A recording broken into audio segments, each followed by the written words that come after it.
आज की जो मेरी सत्य घटना है दोस्तों, किस तरीके से एक मुसलमानी शक्ति ने एक पहाड़ी परिवार में रहना बिल्कुल क्या कर दिया था, दुष्कर्म कर दिया था। कभी रात में, कभी दिन में, कभी इधर। और वो हिंदू लड़की से बोलता था कि मैं उससे प्यार करता हूँ और मैं इसे अपने साथ ही ले आऊँगा। तो दोस्तों कई जगह क्या हुआ क्या नहीं हुआ, यही दुखद घटना को लेके उनके माता पिता और जितने हिंदू लोग थे उनके लिए बड़ी शर्म की बात हो गई थी। इसी में का मेरा आज की कहानी का प्रकाश है कि कैसे फिर उत्तराखंड के नरसिंह देवता ने रक्षा करी और किस तरीके से उत्तराखंड के देवी देवता अपने भक्तों की रक्षा करते हैं। दोस्तों हमेशा की तरह वीडियो में आगे बढ़ने से पहले हमारे चैनल का इंट्रो।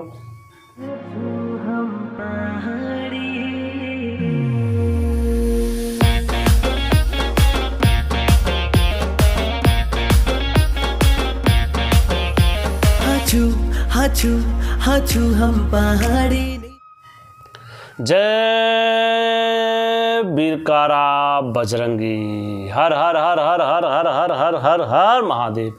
आप सभी के परिवार के ऊपर महादेव की कृपा और बजरंगबली का आशीर्वाद हमेशा बने रहने चाहिए। दोस्तों आज की जो एक घटना मेरे पास आई दोस्तों, ये कोटद्वार से सिकंडा गांव से आई है।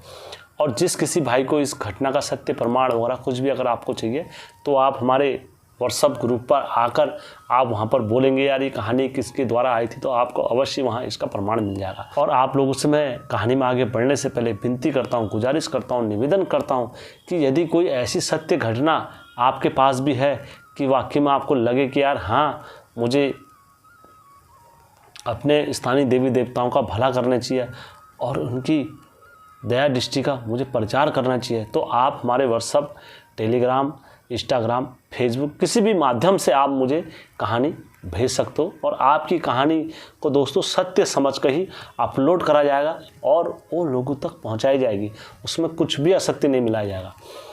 तो दोस्तों आज की सत्य घटना पर हम प्रकाश डालते हैं। हरिद्वार में से आगे एक शहर पड़ता है जहाँ पौड़ी से आकर वो लोग अपना वहाँ बस गए थे। उनका रहना खाना पीना सब वहीं स्थान, मैं इनके नाम रख देता हूँ जो काल्पनिक रहेंगे, सत्यता के आधार पर नहीं रहेंगे नाम। एक व्यक्ति थे जिनका नाम अशोक और उनकी धर्म पत्नी का नाम चंपा था। चंपा से 3 बच्चे हुए जिनका नाम मैं अंकित कर देता हूँ, जिसमें से 2 लड़कियाँ थीं और एक उनका पुत्र था। चंपा से 3 बच्चे हुए जिनमें से मैं उनके नाम अंकित कर देता हूँ। एक का नाम मुन्नी था, छोटी वाली का नाम सरिता था। इनके पुत्र हुए, पुत्र का नाम राजू था। अब इनके पिताजी नित्य दिन अपना कार्य करते थे, अपना ड्यूटी पर जाते थे। ड्यूटी से आने के बाद अपना बच्चों का लालन पालन, और दोस्तों हर हमेशा किसी भी व्यक्ति के लिए घर गृहस्थी आश्रम से बड़ा कोई आश्रम नहीं होता। हर किसी की इच्छा यही होती है कि अपने बच्चों को सही से पालें, सही से वो करें और अपने बच्चों की पुकार वगैरह हर चीज़ सुनने के लिए रहते हैं माता पिताजी। तो अशोक और चंपा दोनों ही परिवार को, गृहस्थी को अच्छे से चला रहे थे। मुन्नी और सरिता और राजू जो थे वो प्रतिदिन स्कूल जाया करते थे, तो धीरे धीरे कॉलेज भी पास हो गई। अब जो इनकी पुत्री थी सरिता, तो सरिता इतनी मासूम थी, इतनी सरल व्यवहारिक थी कि उसे देखकर इंसान क्या, भगवान क्या, देवते क्या, कोई भी मतलब उसकी मासूमियत को देखकर उन पर मोहित हो जाता था। एक उनकी ईमानदारी, किसी भी कार्य को, किसी भी चीज़ को करते थे तो निष्ठा भाव से करते थे। उनके दिल में कभी ये नहीं था कि यार किसी के लिए छल कपट ऐसी चीज़ करे। तो यही भाव को लेके, यही निर्बलता को लेके एक दिन वो घूमने चले गए ऐसे। तो उधर कहीं रास्ते में मजार वगैरह कुछ पड़ा, तो सरिता लोग अपना वहाँ पर बैठे ऐसी, तो किसी ने कहा यार ये मजार में इधर साइड में आपको जाना चाहिए, नहीं जाना चाहिए। तो सरिता ने अपने वही व्यवहारिक रूप से कि यार भगवान तो सब एक जैसे होते हैं, वो बेचारा जो कोई भी मरा होगा तो वो भी तो पहले इंसान ही होगा और हमें इसका ऐसे किसी के साथ भेदभाव नहीं करने चाहिए और ना ही हमें किसी को इतनी दृढ़हीन दृष्टि से देखना चाहिए। कि यार कोई व्यक्ति किस भाव से है। हमें हमेशा लोगों की मदद और अच्छी सोच पढ़कर हमें चलना चाहिए। बस यही शब्द उनके वहाँ दोहराए गए और ये शब्द दोहरा के वो जो वहाँ के वीर मुसलमान थे उनके ये कानों में पहुंची और ये बात कहीं ना कहीं उनके दिल और कहीं ना कहीं उनके मन, कहीं ना कहीं उनकी आत्मा, कहीं ना कहीं उनके अपने कर्मों पर ये बात घाव कर गई। और जब ये बात घाव करी तो दोस्तों वहीं से उनकी अच्छाई और मासूमियत और उनके सरल व्यवहार को देखते हुए एक मुसलमानी वीर उनके पीछे पड़ गया। अब सरिता अपने घर में आती है और अपनी बहन मुन्नी के साथ जब रहती है और अपने भाई राजू के साथ रहती है, क्योंकि सरिता का जो व्यवहार था वो बड़ा ही सरल था और बड़ा ही निर्मल था। अपने भाइयों के साथ और अपनी माता बहनों के साथ भी बड़े ही प्रेम भाव से रहते थे। इतना प्यार था कि सभी भाई बहन उनको अच्छा मानते थे सरिता को, और मुन्नी भी और राजू भी अपनी बहन के बगैर कहीं जाते नहीं थे। देखते ही देखते ये हुआ, सरिता की थोड़ी तबीयत खराब हुई, थोड़ी तबीयत खराब हुई। जो व्यवहार अच्छा था वो व्यवहार अब क्रूरता में बदल गया। जो व्यवहार निर्बल था वो व्यवहार अचानक से बदल गया। उसके बाद जब उनका व्यवहार बदला तो उनके पिताजी लोगों को थोड़ा संदेह हुआ, यार हमारी लड़की तो इस व्यवहार की और इस नेचर की थी ही नहीं, आखिर ऐसा क्या हो गया। जब सब सो जाते थे तो सरिता बातें करती थी रात्रि में, ये हो रहा है, फलाना हो रहा है, ढिमकड़ा हो रहा है, ये वो। कितने बार देखा। अब ऐसा नहीं कि सरिता के पास कोई फ़ोन वगैरह नहीं था, फ़ोन वगैरह कुछ भी नहीं था उसके पास। बड़बड़ाने की आदतें, सब आश्चर्यजनक कि यार सरिता को क्या हो रहा है, ये क्यों बड़बड़ा रही है और रात रात में बैठ के बातें कर रही है, किससे कर रही है, क्यों कर रही है। राजू को संदेह, मुन्नी को संदेह, उनकी माता चंपा को संदेह, सबके मन में एक संदिग्ध विचार बन गया। देखते ही देखते सरिता घर में नाच भी जाती थी और नाचने में बोलती थी, कभी मैं तुम्हारे दादाजी बोल रही हूँ, कभी नाचने में बोलती थी मैं तुम्हारे घर की 3 पीढ़ियों की आमा बोल रही हूँ, कभी नाचने में बोलती थी कि मैं तुम्हारे घर का देवता बोल रही हूँ, कभी नाचने में बोलती थी कि मैं तुम्हारे घर की यानी माता बोल रही हूँ, नाचने में बोलती थी कि मैं कभी तुम्हारी कुल देवी बोल रही हूँ। तो ये एक ऐसा संदेह बन गया था कि जिसके कारण अशोक जी और उनकी माता चंपा काफ़ी परेशान हो गए, और परेशान इस तरीके से हो गए कि उनको कुछ समझ में नहीं आया। अब उसके बाद जो होता है, धीरे धीरे लोग आगे बढ़ते हैं, समस्या होती है और उनकी समस्या भी आगे बढ़ते जाती है। जो लड़की अभी तक शांत स्वभाव और सरल स्वभाव की थी, अब वो लड़की उग्र स्वभाव की हो गई थी। कोई कुछ बात बोले तो मानो किसी ने कितना बड़ा सरिता का नुकसान कर दिया हो और मानो सरिता की लाखों का नुकसान हो गया हो, जिस कारण से सरिता डिप्रेशन में होकर क्रोध में आ गई होगी। ये चलता रहा इनके बीच में, ऐसा अक्सर चलते रह रहा था। तो उनके पिताजी अशोक ने कहा यार अपनी पुत्री को दिखाया जाए। इन्होंने हरिद्वार में कोई ऐसा दरबार नहीं छोड़ा, हरिद्वार में कोई ऐसा मंदिर नहीं छोड़ा, हरिद्वार में कोई ऐसा गुरुद्वारा नहीं छोड़ा, हरिद्वार में कोई ऐसा पादरी नहीं छोड़ा, हरिद्वार में कोई ऐसा स्थान नहीं छोड़ा जो देवी देवताओं के बारे में नहीं जानता हो। हर जगह इन्होंने दिखा दिया। लेकिन सरिता को कहीं से 2 दिन का आराम मिलता था, कहीं से 3 दिन का आराम, कहीं से 4 दिन का आराम, कहीं से 5 दिन का आराम। यही सब इनका चलता रहा। जब इनकी सारी समस्याएं ये होती रही तो इनको कहीं से कोई राहत, कहीं से कोई आराम नहीं मिला। तो इनके पिताजी का जो रिश्तेदारी थी, इनकी जो पहचान थी और जो इनकी रिश्तेदारी थी वो सेकंडी गांव में थी, और जो इनके साथ रिलेशन जो था एक रिश्तेदारी का भी था, भाई बंदी का भी था और सके बिरादर का भी था। तब इन्होंने रात के 12 बजे उठ के, जब लड़की खूब नाचन हो गई, खूब हिलान हो गई, खूब किसी की बात न सुने, मम्मी से मुंह बोली, पापा से मुंह बोली, भाइयों से मुंह बोली, अपनी बहन से मुंह बोली हो गई जब इनकी, तब इन्होंने कहा यार कहीं ना कहीं अब दिखाना पड़ता है। तब इनको अंत में याद आया कि यार क्यों ना मैं इन स्थानों पे ले गया हूँ, सब जगह ले गया हूँ, एक बार मैं अपने उत्तराखंड के नरसिंह देवता के पास भी ले आऊँ इनको, और जिन पर नरसिंह देवता नाचते हैं उनको पास ले जाकर मैं एक बार विनती कर लूँ, आग्रह कर लूँ, निवेदन कर लूँ कि हे नरसिंह देवता ये क्या हो रहा है करके। तो इनका ध्यान कहाँ चले जाता है, सीधा नरसिंह देवता के पास चले जाता है। तेरो पुरुषो नंग है गोचो अरे जोशी माट मजा पुरुषो जोशी में जो है वो ए जोशी माट मजा हेला नोते नारा सिंगा ये भैया दोरांगा तवली अधोरा यारा तपली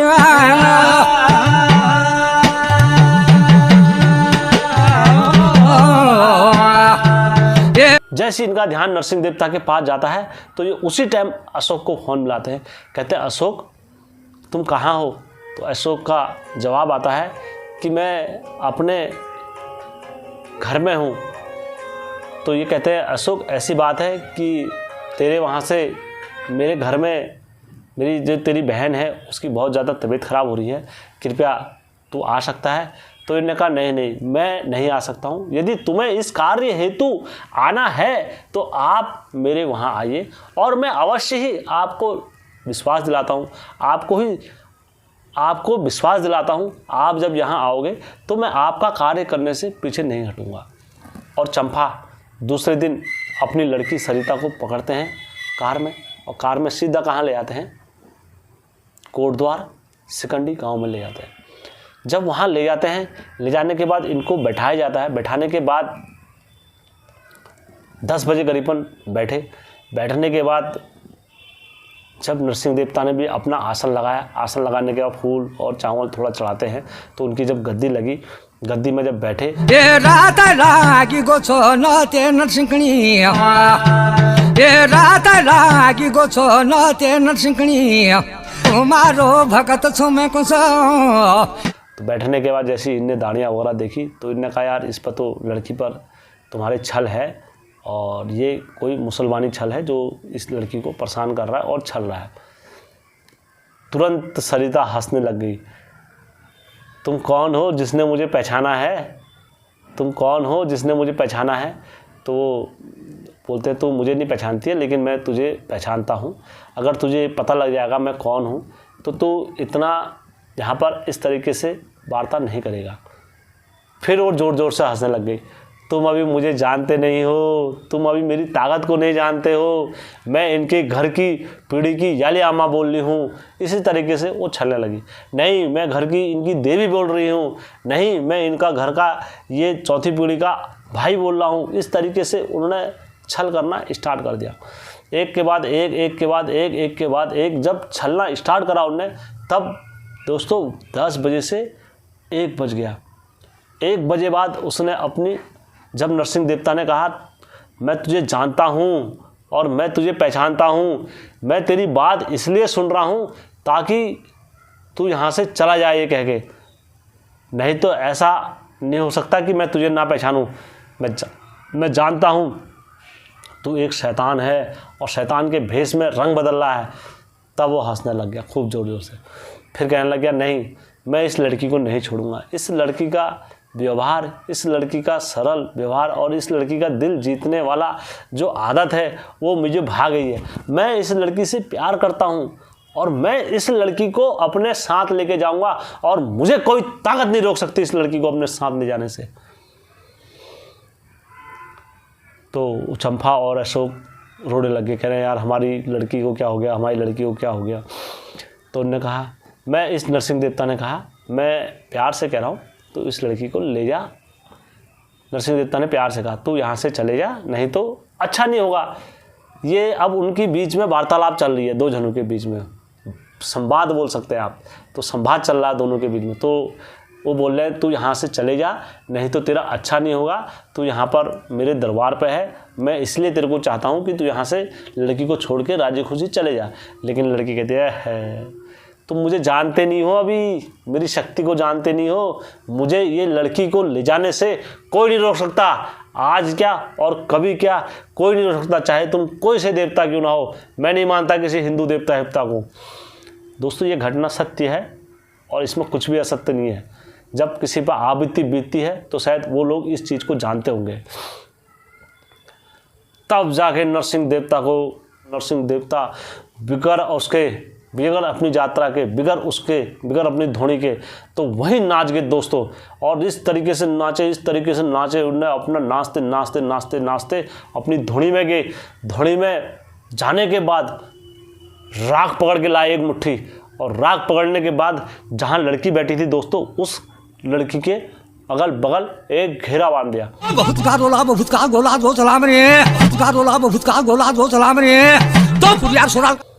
और घेरा बांधने के बाद अशोक और चंपा से बोला, इस घेरे के अंदर कोई नहीं जाएगा, सिवा ये लड़की रहेगी बस।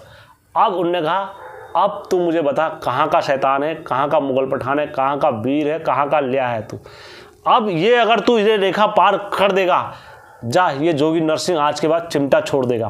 तू इस लड़की को खुशी मन से ले जा सकता है। फिर अगर तूने ये रेखा पार कर दी और इस लड़की को इस रेखा के अंदर तूने कुछ कर दिया, जा, आज के बाद ये जोगी नरसिंह नाचना छोड़ देगा। तो लड़की हंसी और हंसने के बाद कहने लगी, हाँ, मैं अभी लेके जाता हूँ इसे, मैं अभी लेके जाता हूँ, और तुम देखना आज के बाद कभी अब नाचना मत मेरे सामने, मैं बोल रही हूँ, मैं अभी इस लड़की को लेके जाता हूँ। तो उन्होंने कहा ठीक है। तो लड़की ने उस घेरे के अंदर इतना प्रयास करा बाहर निकलने का, और इतना उग्र प्रयास करा, इतनी तेज़ी से आगे बढ़ रही थी मानो कि जैसे अभी वो किसी पर टूट पड़े, मानो इतनी तेज़ी से आगे बढ़ रही थी जैसे कोई 10,000 हाथियों का उन पर बल लग गया हो कि उन्हें धकेलने के लिए। इस तेज़ी से अपना प्रयास उनका जारी था सरिता का।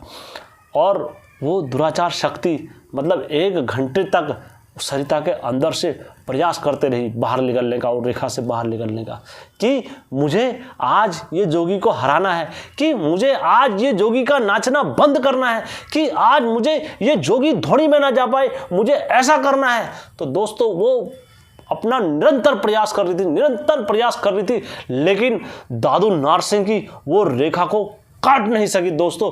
1 घंटे तक वो लड़की उस घेरे के अंदर ही घूमते रही और निरंतर प्रयास करती रही, लेकिन वो घेरा को कभी भेद नहीं सकी। उसके बाद दोस्तों 1 घंटे के बाद जब थक हार गई तो अपने स्थान पर बैठ गई और रोने लगी खूब ज़ोर ज़ोर से, कहने लगी, हे नरसिंह देवता मुझे माफ़ कर दो, हे नरसिंह देवता मुझे माफ़ कर दो, मैं आज के बाद इस लड़की पर कभी नहीं नाचूंगा, मैं आज के बाद इनके घर में कभी नहीं आऊँगा, हे नरसिंह देवता मुझे माफ़ कर दो। अरे हमारे तो वो जोगी इतने दयालु हैं, हमारे तो वो जोगी इतने करुणामयी हैं, हमारे वो जोगी इतने निर्बल विचार के हैं कि अगर वो किसी पर दया करते हैं तो तुरंत दया करते हैं, क्योंकि उनका स्वभाव है साधु संत का। साधु संत क्या है, जन हितैषी होते हैं हमेशा। तो उनको तुरंत दया आ गई, और दया आने के बाद उन्होंने तुरंत अपनी वो रेखा जो भस्म की थी उस रेखा को मिथ्या कर दिया। और मिथ्या करने के बाद उन्होंने बबूत मारी, बबूत मारने के बाद उन्होंने कहा ठीक है तुम अपनी लड़की को घर ले जा सकते हो। तो थोड़ी देर बाद दोस्तों 1 घंटे बाद फिर वो लड़की नाच गई वहाँ पर, और फिर नाच गई, फिर कहने लगी, अब तो मैं बाहर आ गई हूँ, अब तो तू नाचना छोड़ देगा जोगी। इस टाइप से वो कहने लगे जोगी नरसिंह से।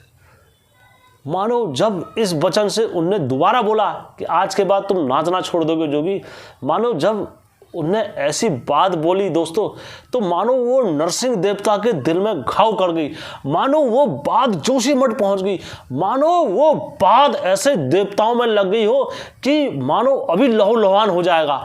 तो दोस्तों नरसिंह देवता बिगर दुलैची के बिगर उसके तुरंत आगे वहां पर आगे सादे पाठ सामरे जखमी सामरे धुनी जाकर धुनी जोर मरे उनको आगोती बहरे के निकिया काव बिकायो आदि फकिर भाटो भिखारी सब जो है कि वहां ती बोल होते नरसिंह जो धुनी जोर मरे से कानू में कुंडल जो बकबर सला जो पर रहे तब कमरी जोज हमल रोजा जाग या जो कभी हमल रोजा जाग या जो कभी नहीं जाग तब कमरी जोज हमल रोजा जाग या जो कभी नहीं जाग हमल रोजा जाग या जो कभी नहीं जाग कौन सा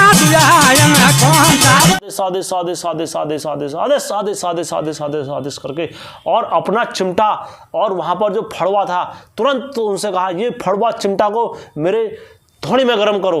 और जैसे वो चिमटा धोनी में गर्म होते हैं, लाल होते हैं, तो वही नाचते नाचते जाते हैं दोस्तों, और कहते हैं इसे पकड़े रहना, ये जा ना पाए यहाँ से। और वो धोनी में जाते हैं और नाचते नाचते दोस्तों चिमटा पकड़ते हैं और वो चिमटे को ऐसे चाट देते हैं जैसे कोई आइसक्रीम को चाटता हो दोस्तों। वो चिमटे को अपने शरीर से ऐसे टच कर देते हैं जैसे मानो कोई अपने शरीर पर चंद मरमर की लकड़ी समेट रहा हो। मानो वो चिमटे को इस तरीके से अपने सर पर से घुमाते हैं कि जैसे कोई हवा को काट रहे हो। मानो इस तरीके से नरसिंह देवता क्रोध में हो जाते हैं। उसके बाद पकड़ते हैं उसकी झांकड़ी और कहते हैं तू है अगर असली मुसलमान देवता, तू है अगर असली देवता, तू है अगर असली मुसलमान वीर, तो ये चिमटे को चाट मेरे सामने, तब मैं कहूँगा कि मैं मिथ्या हूँ और तू सच्चा है। दोस्तों वो नरसिंह देवता का रूप देख के मानो जैसे छुई मुई का फूल छिप नहीं जाता है, जैसे मानो कमल शाम को छुप जाता है, मानो जैसे शाम को सूर्य अस्त हो जाता है, उसी तरह से उन्होंने अपनी सारी प्रक्रियाएं समेट ली और वो खूब जोर जोर से रोने लग गई, खूब जोर जोर से रोने लग गई, खूब जोर जोर से रोने लग गई और इस तरीके से विनती करने लगी जोगी नरसिंह के सामने, महापाप हो गया है मुझसे, अब कैसे सत्यगति होगी, क्षमा कीजिए हे नरसिंह देवता, भूल हुई है मुझसे जो भी, वेदन लेकर प्रभु जी शरण आपकी हम आए, यदि दया दृष्टि में नरसिंह देवता आए तो बड़ी कृपा हम पर हो जाए।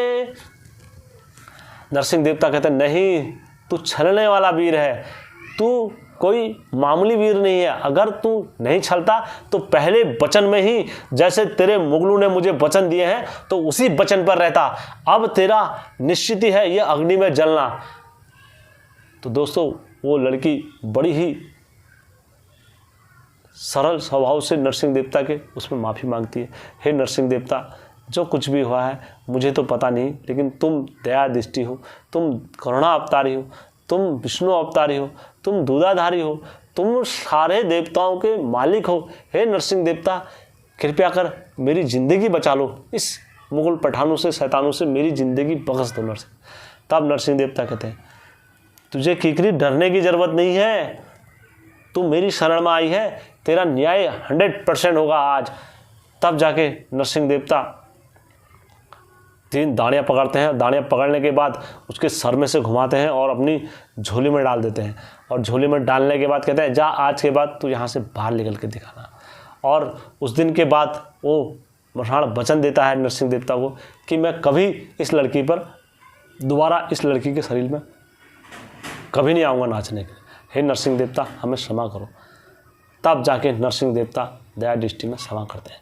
दोस्तों ये एकदम सत्य घटना है। आज वो लड़की का अच्छा हो रहा है और उस दिन के बाद कभी वो लड़की पर वो मुगल पठान वीर वगैरह नहीं आते हैं और लड़की अपना खुशी खुशी जाती है और हरिद्वार में अपने देवी देवता और अपने इष्ट और नरसिंह देवताओं की ताकत को इतना मानती है कि कहती है अगर कोई जोगी है उत्तराखंड में तो वो नरसिंह देवता है, अगर कोई है भगवान तो वो नरसिंह देवता है, अगर कोई है उत्तराखंड में देव उत्तराखंड की शक्ति तो वो नरसिंह देवता है। दोस्तों जिसके लिए जो भगवान जिसे बचा दे उसके लिए वही भगवान सर्वश्रेष्ठ होता है, चाहे वो गुरु देवता हो, चाहे वो नरसिंह देवता हो, चाहे 9 लाख कतिर हो, चाहे धामदेव हो, चाहे ब्रह्मदेव हो, चाहे हरजू देवता हो, चाहे शैम देवता हो, जिसके लिए जिस वक्त जो फकीर बन गया उसी के लिए वो लकीर बन गया। तो दोस्तों ये घटना सत्य घटना पर आधारित है, इसमें मैंने कुछ भी असत्य नहीं मिला है। किसी को इसका प्रमाण चाहिए तो आप व्हाट्सएप पर आके 3 या 4 दिन के अंदर हमसे मांग सकते हैं। धन्यवाद दोस्तों।